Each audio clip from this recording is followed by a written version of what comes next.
बिस्मिल्लाहिर्रहमानिर्रहीम। अस्सलाम वालेकुम दोस्तों, हाज़िर हूँ आपकी खिदमत में अपनी नई वीडियो के साथ। तो आज देखते हैं कि आर्टिकल 8 के हवाले से फर्स्ट शेड्यूल में नेक्स्ट कौन सा कानून है जो हमने डिस्कस करना है। मैं इस बात को एक्नॉलेज करना चाहता हूँ कि जो लॉज हमें मिल रहे हैं हम वही डिस्कस कर रहे हैं। कुछ लॉज जो मैं छोड़ रहा हूँ बाय द टाइम मेरी रिसर्च साथ साथ चल रही है, जैसे जैसे वो आएंगे हम इंशाल्लाह आगे चलते जाएंगे। तो आज देखते हैं कि हमारे एजेंडे पे कौन सा कानून है। तो जनाब आज हमारे एजेंडे पे फर्स्ट शेड्यूल के पार्ट 2 के सेक्शन 2 के सीरियल नंबर 17 पे एक कानून है, the privately managed school and colleges taking over regulation 1972। जनाब ये मैंने पढ़ा है। इस कानून में प्राइवेटली मैनेज जो स्कूल और कॉलेजेस थे उनको टेक ओवर कर लिया गया। जैसे कि हमको पता है कि बहुत सारी इंडस्ट्री टेक ओवर कर ली गई, PIA यानी एयरलाइन को टेक ओवर कर लिया गया, बहुत सारे इदारों को, जिस तरह बैंकों को नेशनलाइज किया गया, इस तरह चंद स्कूलों को भी कर लिया गया। तो ऑब्वियसली ये एक इक़दाम तो गलत था, फंडामेंटल राइट्स के भी अगेंस्ट था, इसलिए उसको फर्स्ट शेड्यूल में डाल के उसको प्रोटेक्शन भी दी गई। तो उसके बाद आहिस्ता आहिस्ता प्राइवेटाइजेशन की तरफ गया और इन स्कूलों को प्राइवेटाइज दोबारा से कर दिया गया। और प्राइवेट अभी हम आर्टिकल 25A के हवाले से बात करेंगे और जो आइन की चंद एक और प्रोविजंस हैं एजुकेशन के हवाले से उन पर भी बात करेंगे। क्योंकि ये लॉ फर्स्ट शेड्यूल का एजुकेशन के बारे में, तो हमने एजुकेशन को थोड़ा ब्रॉडर पर्सपेक्टिव में देख लिया है। तो देखते हैं कि आइन की कुछ शिकें वो क्या कहती हैं, फिर प्राइवेट स्कूलों की बात करते हैं। आइन का जो आर्टिकल 25A है वो कहता है the state shall provide free and compulsory education to all children of the age of 5 to 16 years in such manner as may be determined by law. यानी स्टेट की जिम्मेदारी है कि वो 5 साल से लेके 16 साल के बच्चे को कंपल्सरी ज़बरदस्ती एजुकेशन दे और वो फ्री दे।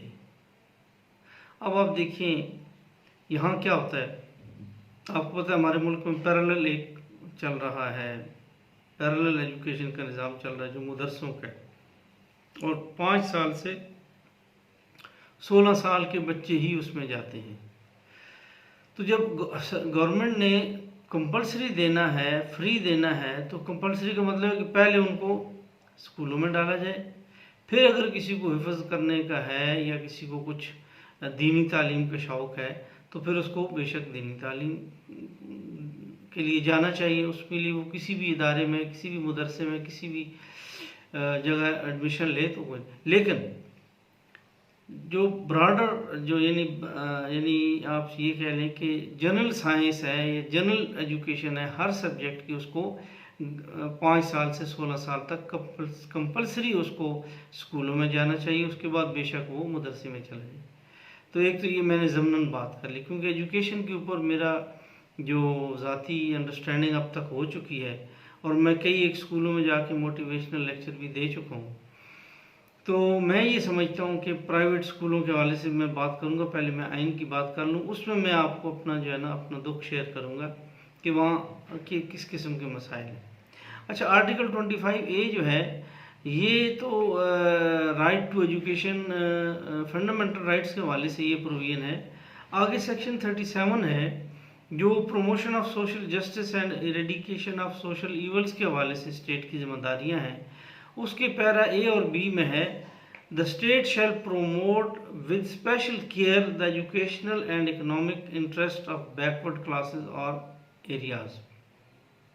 यानी वो क्लासें जो बैकवर्ड हैं और वो एरियाज जो बैकवर्ड हैं, जो उनकी ख़ास केयर करके स्टेट जो है वहाँ एजुकेशन और इकोनॉमिक इंटरेस्ट प्रमोट करेगी। और इसी 37 आर्टिकल के सब पैरा B में है remove illiteracy, the state shell remove illiteracy and provide free and compulsory secondary education with in minimum possible period. तो इस फंडामेंटल राइट्स में उसने अपने ज़िम्मे ले लिया 5 साल से 16 साल तक के बच्चे का, और आर्टिकल 37B के हवाले से उसने जिम्मेवारी ले ली सेकेंडरी एजुकेशन की भी, वो भी कंपलसरी सेकेंडरी एजुकेशन और फ्री। तो मुझे बताएं कि क्या ये स्टेट ये काम कर रही है, स्पेशली जब प्राइवेट स्कूल और कॉलेजेस यूनिवर्सिटी सब कुछ है। आगे चलते हैं। आगे एक और स्टेट की जिम्मेवारियाँ हैं, promotion of social and economic wellbeing of the people, उस हवाले से, और उसमें आर्टिकल 38 है और उसका सब पैरा डी है। वो कहता है the state shell provide basic necessities of life, यानी हर शहरी को ये रियासत की जिम्मेदारी है कि वो बुनियादी ज़रूरतें प्रोवाइड करे। उसमें वही है रोटी कपड़ा और मकान, और education and medical relief all such citizen irrespective of their gender, caste, creed, race, as are permanently or temporarily unable to earn their livelihood on account of infirmity, sickness or unemployment। यानी वो शहरी जो माजूर है या बीमार है या वो बेरोज़गार है, उसको स्टेट जो है फूड, क्लोथिंग, हाउसिंग और एजुकेशन और मेडिकल रिलीफ प्रोवाइड करने की जिम्मेदार है। तो ये आ गया चूँकि एजुकेशन के हवाले से हमने आइन को देखा था कि एजुकेशन के हवाले से आइन में क्या क्या है, तो फ्री एजुकेशन देना हर उस माजूर को, हर उस बेरोज़गार को, हर उस बीमार को, ये भी रिस्पॉन्सिबिलिटी स्टेट की है। अब आ जाते हैं जनाब जो हमारे जो प्राइवेट स्कूल्स हैं, जिसका जो ऑर्डिनेंस है 1972 का जो फर्स्ट शेड्यूल में लिखा है, उससे तो लग रहा है कि चंद प्राइवेट स्कूल्स थे, कॉलेजेस थे, उनको जब हमने पढ़ा तो उसमें भी डिस्क्रिशनरी पावर थी सेंट्रल गवर्नमेंट की, प्रोविंशियल गवर्नमेंट की, कि वो किसी स्कूल को चाहे टेक ओवर कर ले। ऑब्वियसली उसकी अच्छी बिल्डिंग है, वेल मेंटेन्ड है, वो टेक ओवर कर लो। उसमें लोग बाद में रिट में भी गए, कुछ डिसीजन हुए। तो अब आपको थोड़ा सा मैं बताता हूँ कि प्राइवेट स्कूलों के हवाले से बाद में कौन कौन से कवानीन बने और एक्चुअली हो क्या रहा है प्राइवेट स्कूलों में। एक स्टडी पब्लिश हुई थी institute of social and policy sciences, ये इस्लामाबाद में एक कोई NGO टाइप है, उन्होंने एक डिटेल स्टडी पब्लिश की थी। उनके मुताबिक जनाब इस वक्त जो है जो प्राइवेट स्कूल हैं वो अच्छे खासे जो है ना वो रोल प्ले कर रहे हैं।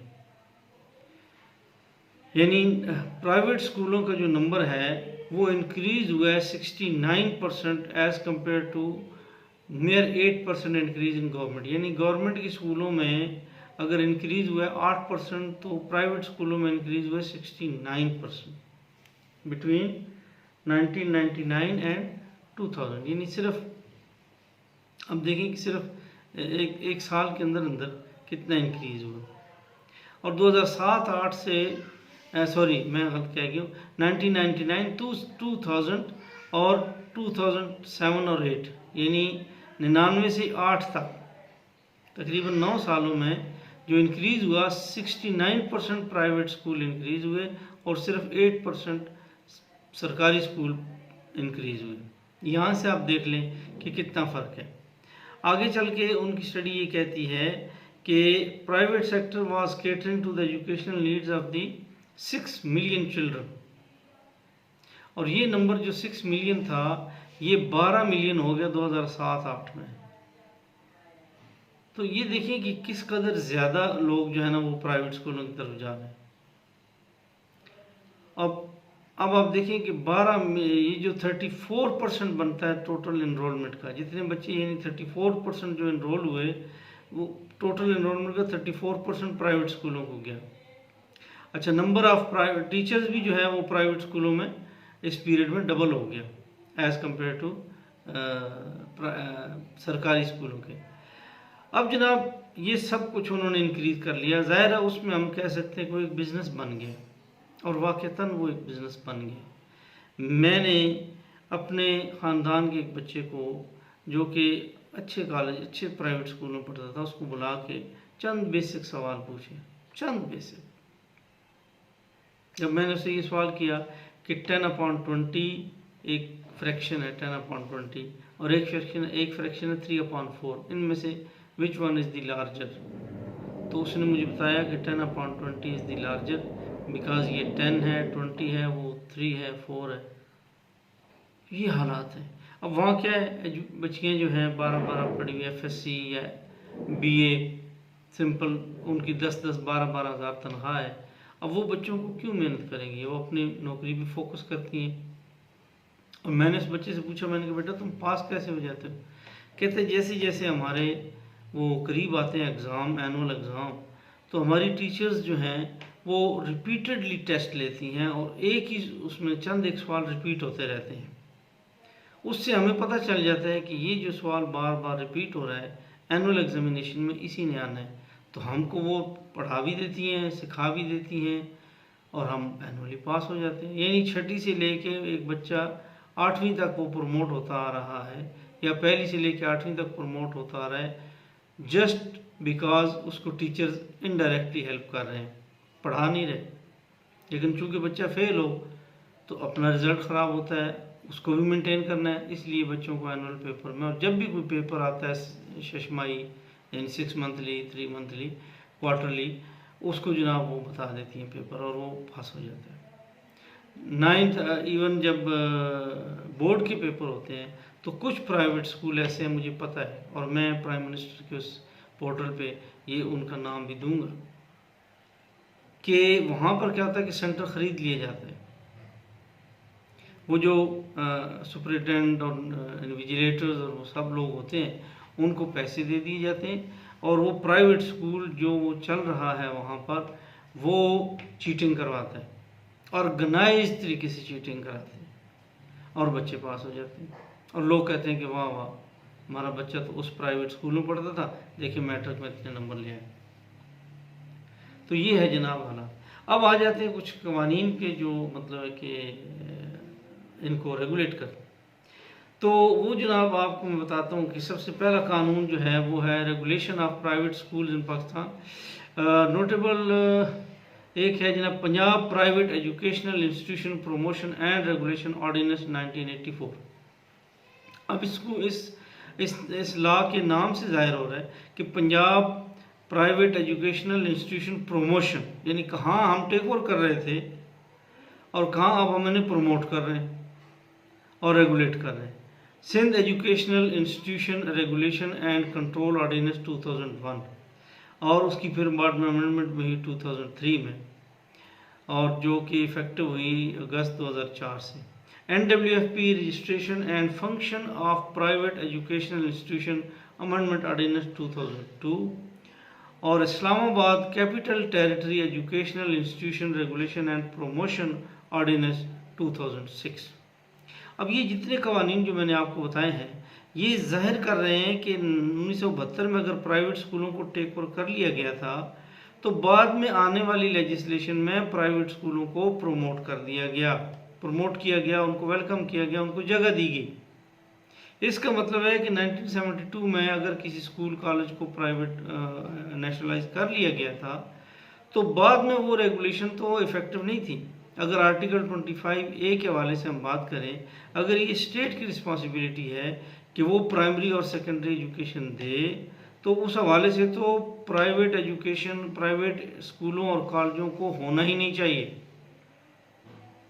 उनको जब 1972 में टेक ओवर कर लिया था तो फिर प्रमोट ही नहीं होने देना चाहिए था। लेकिन बाद में जो कवानीन आए वो आए प्रमोशन एंड रेगुलेशन।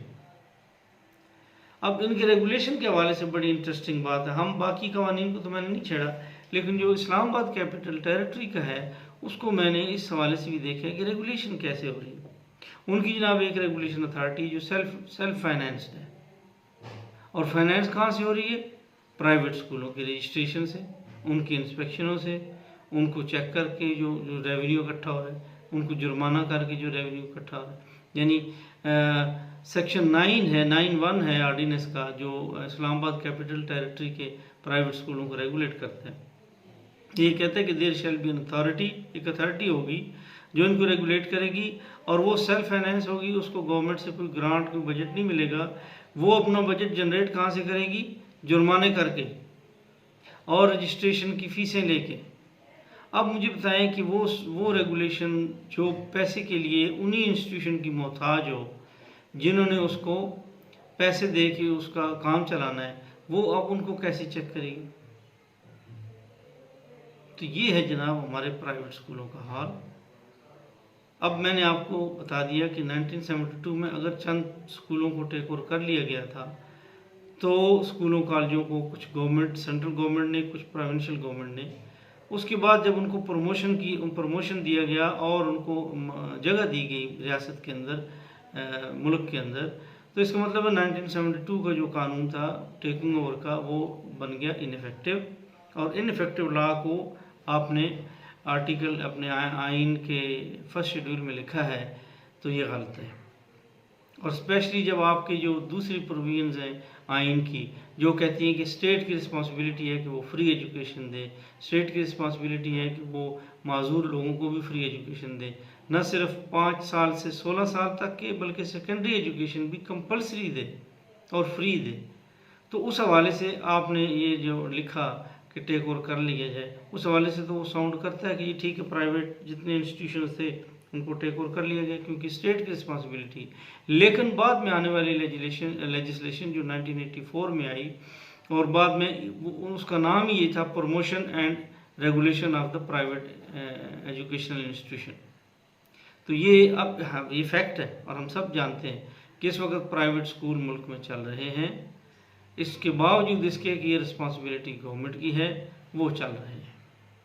और ज़रूरत इस बात की है कि आइन को इम्प्लीमेंट किया जाए, और अगर इम्प्लीमेंट नहीं करना, प्राइवेट स्कूलों को रखना है, उनको रेगुलेट भी करना है, उनको प्रमोट भी करना है, तो कम से कम ये जो लिखा हुआ है आर्टिकल फर्स्ट शेड्यूल में, जो आर्टिकल 8 के हवाले से लिखा हुआ है कि ये लॉ भी एग्जेम्प्टेड है from the operation of article 8 from the operation of fundamental rights, तो इस कानून को वहाँ से अब निकाल देना चाहिए, क्योंकि 1984 के बाद के आने वाली लेजिस्लेशन ने प्राइवेट स्कूलों को जगह दी है, न कि जगह ली है, उनको प्रमोट किया है, न कि उनको टेक ओवर किया। ये जनाब आज की एजुकेशन के हवाले से हमने थोड़ा सा आपके माइंड्स को एजिटेट किया। आपका बहुत बहुत शुक्रिया। Thank you very much for watching my video. Please continue watching my other videos also, and subscribe to my channel. All those who have not subscribed, they should subscribe. और मैं उनको यकीन दिलाता हूँ कि मैं उनको मायूस नहीं करूँगा। आपको बहुत बहुत शुक्रिया। अपना, दोस्तों का, फैमिलीज़ का, सबका बहुत ख्याल रखिएगा। अस्सलामु अलैकुम वरहमतुल्लाहि वबरकातुहू।